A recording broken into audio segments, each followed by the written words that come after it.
बिस्मिल्लाहिर्रहमानिर्रहीम। अस्सलाम वालेकुम डियर स्टूडेंट। आज हम डी कॉम पार्ट वन की जो फाइनेंशियल अकाउंटिंग की बुक है, डी कॉम पार्ट वन और डीबीए पार्ट वन की, उसका जो चैप्टर नंबर 7 है कैश बुक का और कैश जर्नल का, उसकी जो एक्सरसाइज नंबर 13 है वो आज हम करने जा रहे हैं। गुलाम मीर मलिक साहब की बुक है financial accounting D com part one की, चैप्टर नंबर 7 और एक्सरसाइज नंबर है 13। तो पेज नंबर 151 पे आ जाए। पेज नंबर है 151। एक्सरसाइज नंबर 13 में Shani trading company uses an accounting system that includes separate journals for cash receipts and payments. The following transactions were completing during the month of September. इसके बिल्कुल अगर आप लोग last में देखें ये इंस्ट्रक्शंस में, तो इंस्ट्रक्शंस में कहता है enter the about transaction in cash receipt journal and cash payment journal. इसका हमने कैश रसीट जर्नल भी बनाना है और कैश पेमेंट जर्नल भी बनाना है। तो मैंने आपको पिछले लेक्चर्स में बताया था कि कैश रसीट जर्नल कैसे बनाया जाता है और कैश पेमेंट जर्नल कैसे बनाया जाता है। तो डियर स्टूडेंट, ऊपर शानी ट्रेडिंग कंपनी आएगा और यहाँ पे कैश रसीट जर्नल। जब भी कैश हमारे पास आएगा यानी जब भी कैश रिसीव होगी तो आपने इस कॉलम में लिखना है। और एक होता है कैश पेमेंट जर्नल, जब भी हम किसी को पेमेंट करेंगे यानी जब भी हम किसी को अदायगी करेंगे, कैश जब भी हमसे जाएगा तो आपने इसको इस कैश पेमेंट जर्नल में लिखना है। तो क्वेश्चन की तरफ बढ़ते हैं। फर्स्ट ट्रांजैक्शन है cash purchases of merchandise 11,091। Cash purchases, नकद हमने परचेजेस किए। देखें, जब हम परचेजेस करते हैं तो हम उसके अगेंस्ट पेमेंट करते हैं, यानी इसको हमने कैश पेमेंट जर्नल में लिखना है जी। डेट है फर्स्ट, तो डेट के कॉलम में लिखेंगे डेट फर्स्ट है, ये कैश पेमेंट जर्नल है और इसमें आपने लिखना है हमने परचेजेस की है तो यहाँ पे लिखेंगे परचेजेस। ये हमने परचेजेस लिखा। परचेजेस हमने की है 11,091 की, तो यहाँ पे लिखेंगे 11,091। अब देखें, ये जो परचेजेस है आपने इन दो कॉलम में देखनी है। तो यहाँ पे परचेज लिखा हुआ है इसलिए आपने यहाँ पर भी लिखना है 11,091 जी। उसके बाद जो दूसरी ट्रांजैक्शन है सेकंड को, cash cell of merchandise 9,747। Cash cell, हमने नकद सेल किए। देखें, जब हम सेल करते हैं तो कैश हम रिसीव करते हैं यानी कैश हमारे पास आता है। तो जब भी हम सेल करेंगे यानी जब भी कैश हमारे पास आएगा तो आपने इसको कैश रसीट जर्नल में लिखना है।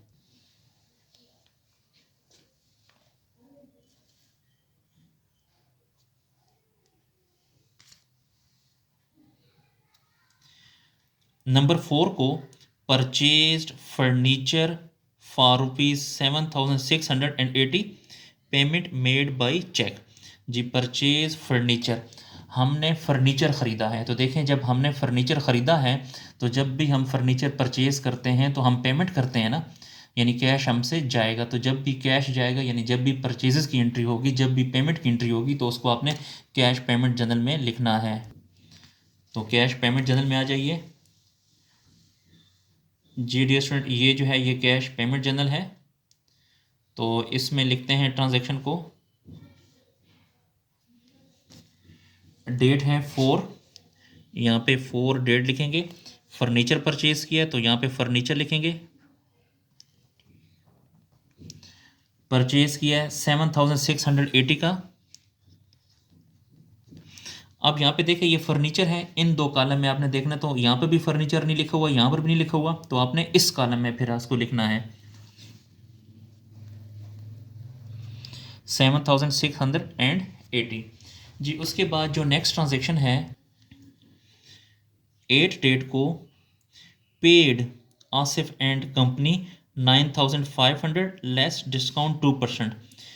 पेड है यानी हमने पेमेंट की है, तो जब भी हम पेमेंट करेंगे तो आपने कैश पेमेंट जर्नल में लिखना है 9,500 पेमेंट की है लेकिन उसमें 2% डिस्काउंट भी है जी। तो कैलकुलेशन का तरीक़ेकार देखें, हमने जो पेमेंट की है 9,500 इसका 2% डिस्काउंट निकालें, ये 2 सिफर इससे कट जाएंगे, 95 को 2 से मल्टीप्लाई करेंगे तो 190 आएगा।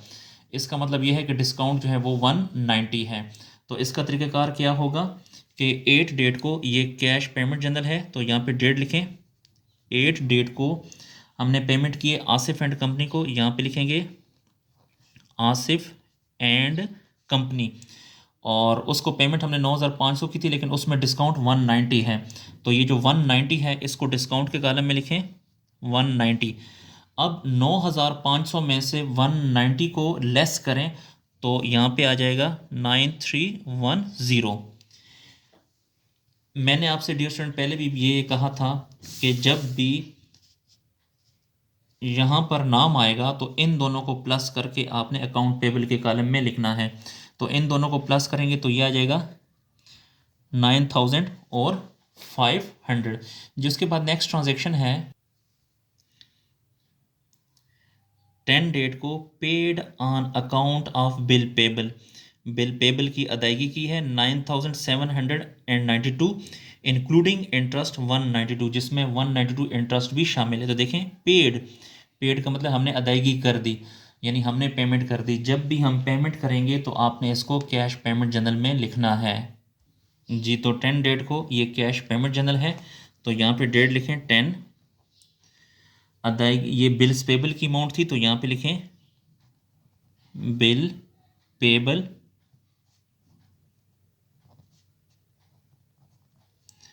बिल हमने पे किया है 9,600 का, 9,600। जी मैं आपको बताता चलूँ कि 9,600 कैसे आया। कि ये जो 9,792 है इसमें इंटरेस्ट इंक्लूड है ना, तो वो हमने इसमें से लेस किया तो 9,600 आ गया। अब यहाँ पे देखें ये बिल्स पेबल हैं, तो बिल्स पेबल जो है यहाँ पे देखें, यहाँ पर भी बिल्स पेबल नहीं लिखा हुआ, यहाँ पर भी लिखा, तो इसको भी आपने मिसलिनियस यानी सन्ड्री अकाउंट में लिखना है। तो यहाँ पे लिखें 9,000 और 600 जी। इसी 10 डेट को इसमें जो इंटरेस्ट शामिल है उसकी भी ट्रांजेक्शन हमने करनी है। यहाँ पे लिखें इंटरेस्ट जी, जो इंटरेस्ट था वो 192 है, तो यहाँ पे लिखेंगे 192। अब ये जो 192 इंटरेस्ट है, इंटरेस्ट को भी यहाँ पे देखें इन दोनों कॉलम में नहीं, तो इसको भी इसी सन्ड्री अकाउंट में लिखना है 192 जी। उसके बाद जो नेक्स्ट ट्रांजेक्शन है 12 को the owner NH Shani invested fresh capital 32,000 जी। इसका जो मालिक है ओनर NH शानी इन्वेस्टेड फ्रेश कैपिटल 32,000, उसने मज़ीद सरमाया जो है कारोबार में लगाया है, यानी मज़ीद पैसा जो है कारोबार में लाया है। तो देखें कारोबार में कैश लाई है ना, तो जब भी कारोबार में कैश आएगा तो आपने इसको कैश रसीद जनरल में लिखना है। तो कैश रसीद जनरल में आ जाइए जी डियर स्टूडेंट, ये जो है ये कैश रसीद जनरल है ये वाला। तो अब इसमें हम ट्रांजैक्शन लिखेंगे 12 डेट को, तो यहाँ पे डेट लिखें 12। मज़ीद कैपिटल लाया है तो यहाँ पे फ्रेश कैपिटल भी लिख सकते हैं, ओनली कैपिटल भी लिख सकते हैं। कैपिटल लाया है 32,000, तो यहाँ पे लिखें 32,000। ये जो कैपिटल है इन दो कॉलम में देखें, इधर भी नहीं है इधर भी नहीं है, तो इसको भी सन्ड्री अकाउंट में लिखेंगे 32,000 जी। उसके बाद जो नेक्स्ट ट्रांजैक्शन है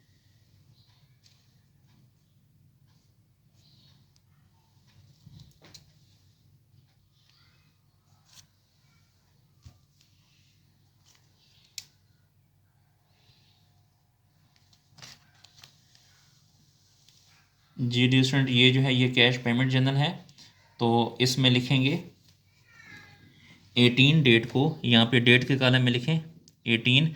रेंट पे किया है तो यहाँ पे रेंट लिखेंगे, रेंट पे किया है 4,710। और देखें ये रेंट जो है यहाँ पर भी नहीं लिखा हुआ यहाँ पर भी नहीं लिखा हुआ, इसलिए इसको भी सन्ड्री अकाउंट में लिखेंगे 4,710 जी। उसके बाद जो नेक्स्ट ट्रांजैक्शन है 19 को paid electricity bill for the residence of owner, मालिक के घर का जो बिजली का बिल पे किया है 200। तो देखें पेड है यानी इलेक्ट्रिसिटी बिल पे किया है तो जब भी हम पेमेंट करेंगे तो उसको कैश पेमेंट जनरल में लिखेंगे। तो कैश पेमेंट जनरल में लिखेंगे 19 डेट को। ये जो एक्सपेंस है ये मालिक के घर का एक्सपेंस है, तो मालिक के घर के जो एक्सपेंस होगा उसको आपने ड्राइंग कहना है, ड्राइंग। तो बिजली का बिल पे किया है 200, यहाँ पे लिखेंगे 200। और देखें ये जो ड्राइंग लफ्ज़ है यहाँ पर और यहाँ पर नहीं लिखा हुआ, इसलिए इसको भी आपने इस सन्ड्री अकाउंट में लिखना है 200 जी। उसके बाद जो नेक्स्ट ट्रांजेक्शन है 20th को received 7322 in full settlement of ₹7400 जी। हमने रिसीव किया है 7322, जबकि हमने रिसीव करना था 7400। तो डियर स्टूडेंट देखें, हमने कितना रिसीव करना था 7400, जबकि हमें कितने पैसे मिले हैं 7322। तो 7400 में से 7322 को माइनस करें तो 78 आता है। तो ये 78 जो है ये डिस्काउंट है। तो यहाँ पे देखें ये रिसीव्ड है, यानी कैश रिसीव हुआ है, कैश आया, इसलिए इसको कैश रिसीव्ड जनरल में लिखना है।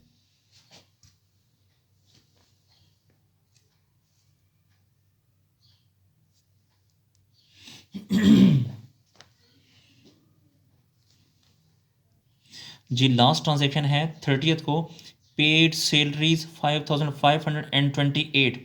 पेड सैलरीज, सैलरीज हमने पे कर दी। तो देखें ये पेड है, जब भी हम पेमेंट करेंगे तो कैश पेमेंट जनरल में लिखेंगे जी। तो ये जो है ये कैश पेमेंट जनरल है, कैश पेमेंट जनरल। तो डेट है 30th, यहाँ पे डेट के कॉलम में लिखेंगे 30, और सैलरीज पे की है यहाँ पे लिखें सैलरीज 5528। अब देखें ये सैलरी जो है इस कॉलम में भी नहीं लिखा, यहाँ पर भी नहीं लिखा हुआ, तो इसको भी यहाँ पे आपने सन्ड्री अकाउंट में लिखना है 5528। जी डियर स्टूडेंट, हमारी जो ट्रांजैक्शन है वो कंप्लीट हुई। तो अब इन ट्रांजैक्शन का हम टोटल करते हैं। तो सबसे पहले आप इस जो कैश रसीट जनरल है पहले हम इसका टोटल करते हैं। ये dear student cash receipt journal है। तो टोटल का तरीक़ेकार क्या है, यहाँ पे आपने लिखना है टोटल 9747 प्लस 32,000 प्लस 7322। इन तीनों को ऐड करेंगे तो ये आ जाएगा 49,069। इसी तरह ये जो 78 है ये यहाँ पर आ जाएगा, ये 9747 यहाँ पर आ जाएगा, 7400 यहाँ पर आ जाएगा, 32,000 इसको आपने यहाँ पर लिखना है जी। कैश रसीट जनरल हमारा कंप्लीट हुआ। अब इसके बाद जो है ये जो कैश पेमेंट जनरल है इसका भी टोटल करें।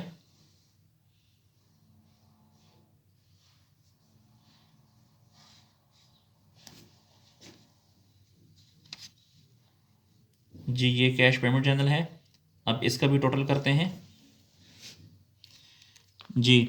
11,091 plus 7,680 plus 9,310 plus 9,600 plus 192 plus 4,710 plus 200 plus 5,528 जी। इनको हमने प्लस किया तो ये आया 48,311। इसी तरह ये जो 190 है यहाँ पर आ जाएगा, ये 11,091 यहाँ पर आ जाएगा,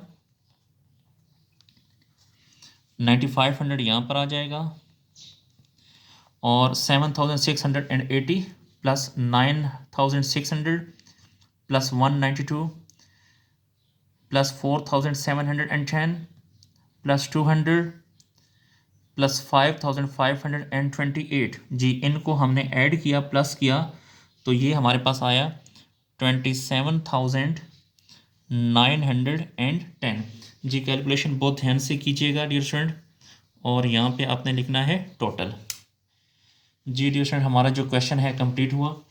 तो इस क्वेश्चन में कैश रसीट जनरल और कैश पेमेंट जनरल मांगा गया था, तो वो कंप्लीट हुआ।